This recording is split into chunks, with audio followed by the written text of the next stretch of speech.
Napoleon turned to economic warfare against Great Britain because he was unable to get directly at this ultimate foe. In 1803, after a very brief period of peace, just 14 months, France and Great Britain were again at war. By November 1804, Napoleon had concentrated 177,000 troops at the Pas de Calais. That's the Straits of Dover, if you want to look at it from an English point of view. So he's got 177,000 troops, the Pas de Calais, within visual sight. You can look across the English Channel and you can see the white cliffs of southeastern England. His army was much larger than that of Great Britain. He had assembled 2,000 light craft to take those 177,000 troops across if he got the chance.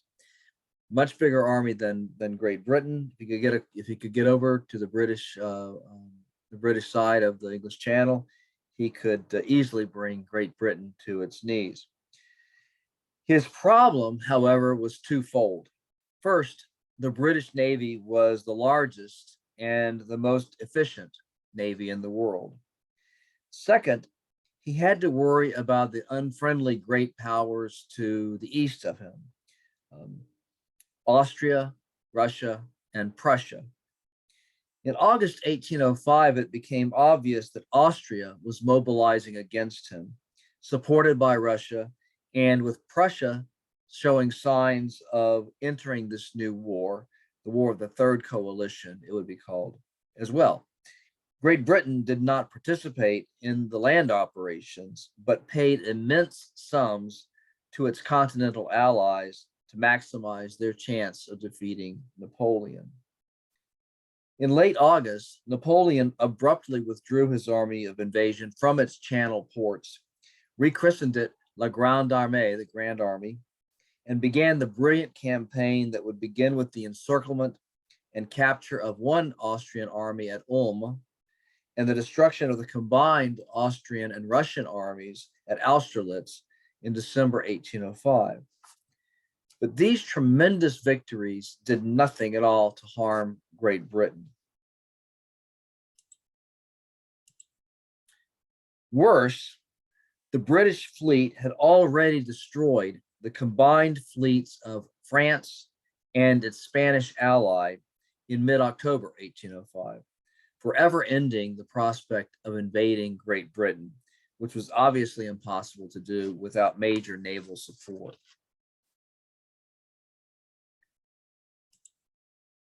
Now, it was the British that actually began a major campaign of economic warfare.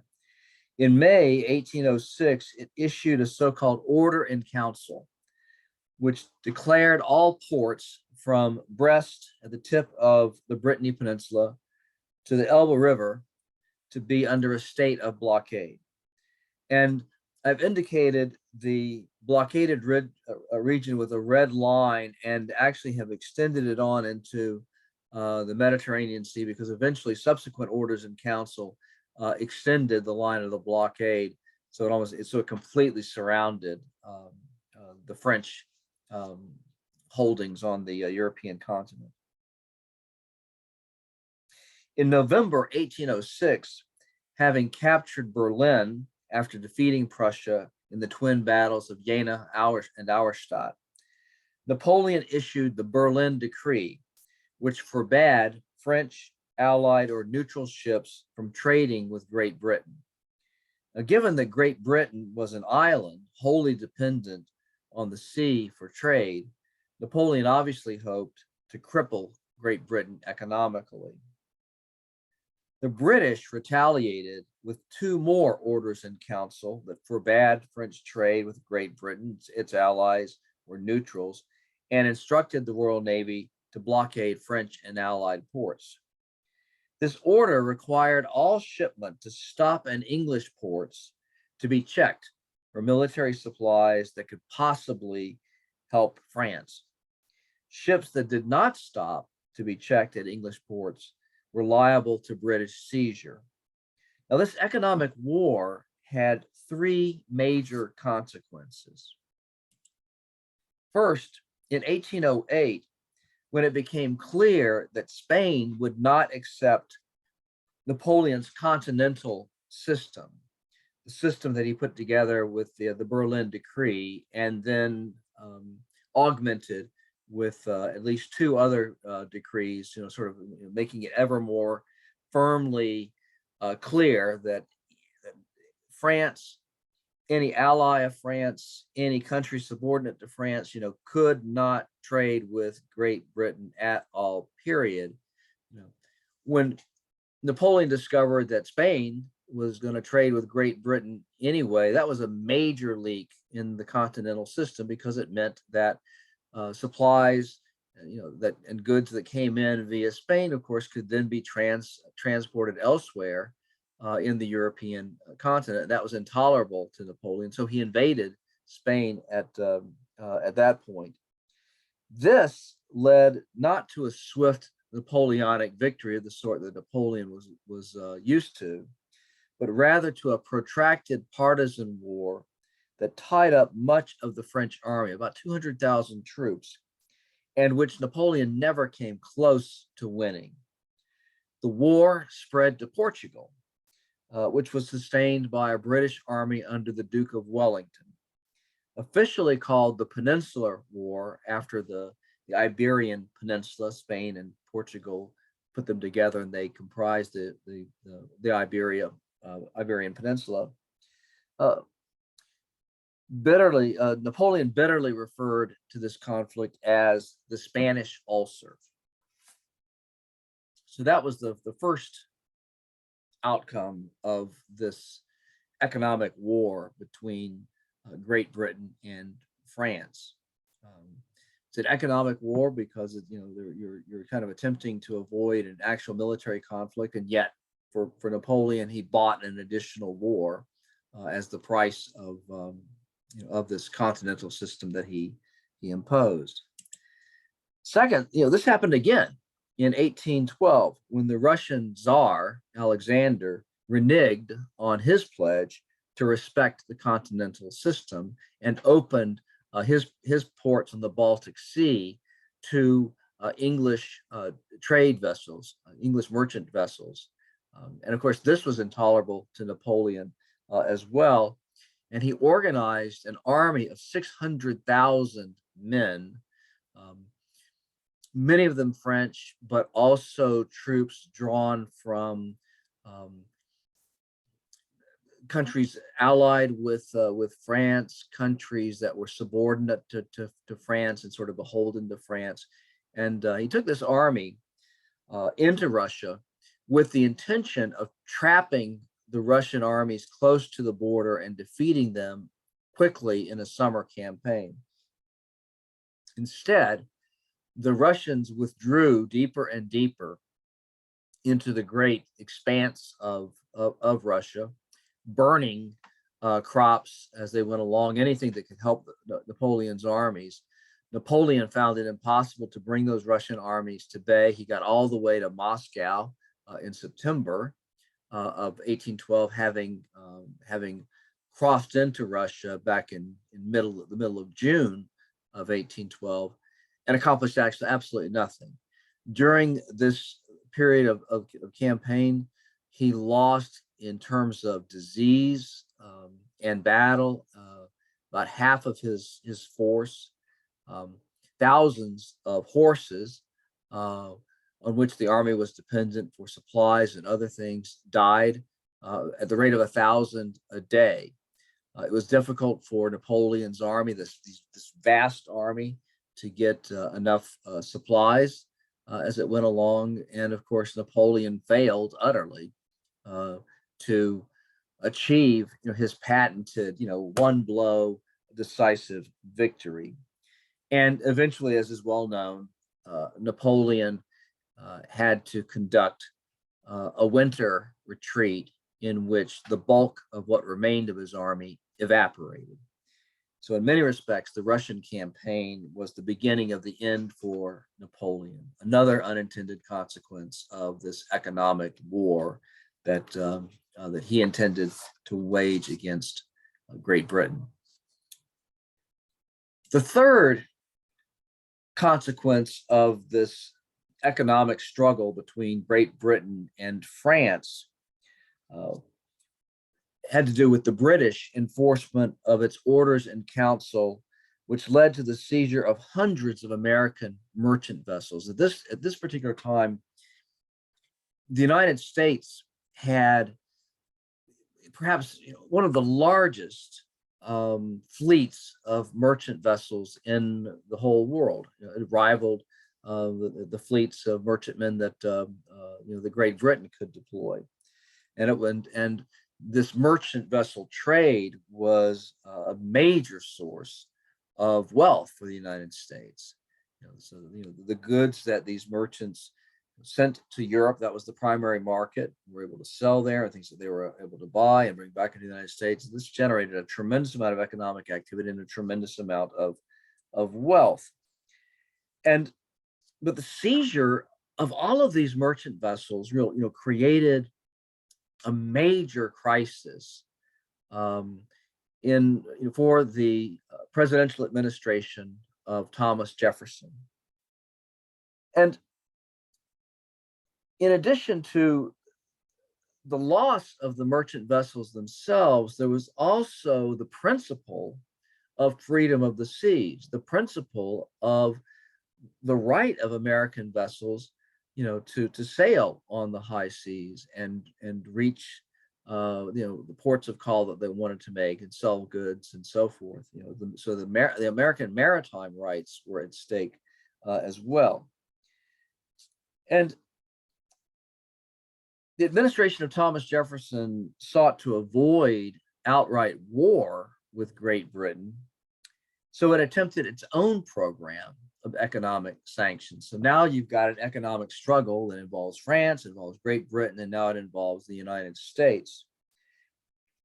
And so something called an Embargo Act, supported mainly by Thomas Jefferson's adherents. His party was, strictly speaking, called the Democrat-Republican Party, but that's really confusing because we now have a Democratic Party and a Republican Party, and it's just, I just call them the Jeffersonians. So this Embargo Act, which was supported mainly by the Jeffersonians, was passed in December 1807.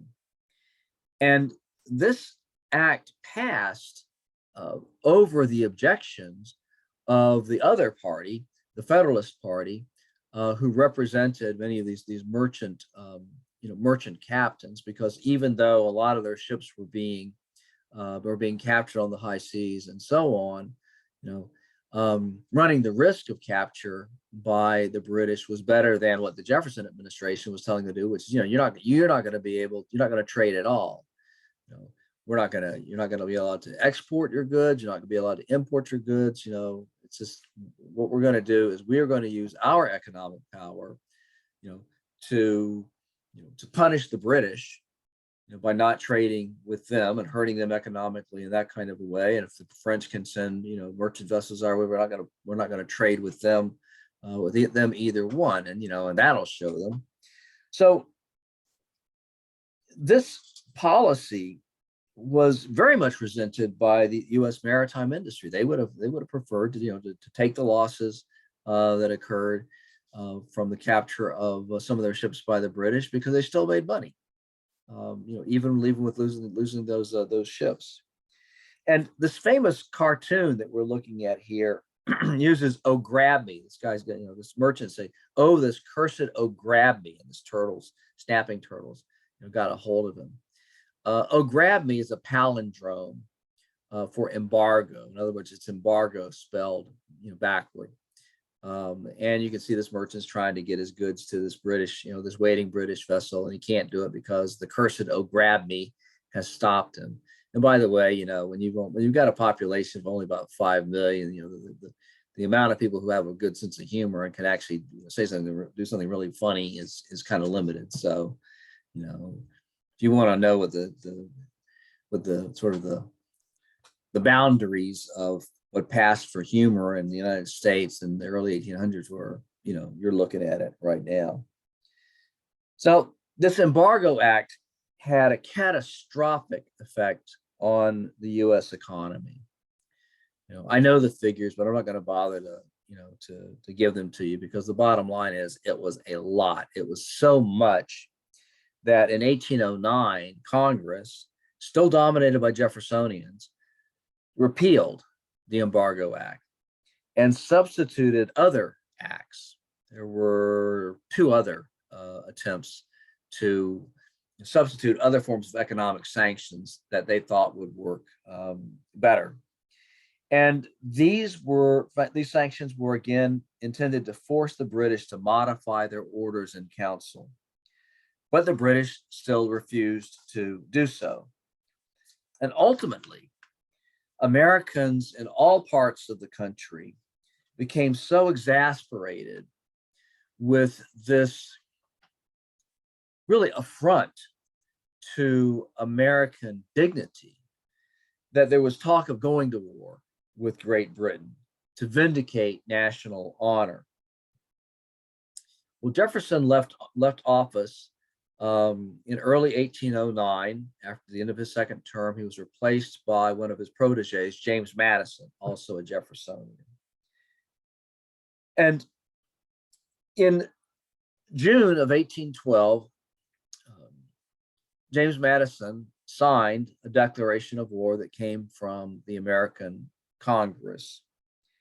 And if you look at the vote to declare war on Great Britain, you'll find two things. First of all, it was the narrowest declaration of war in American history.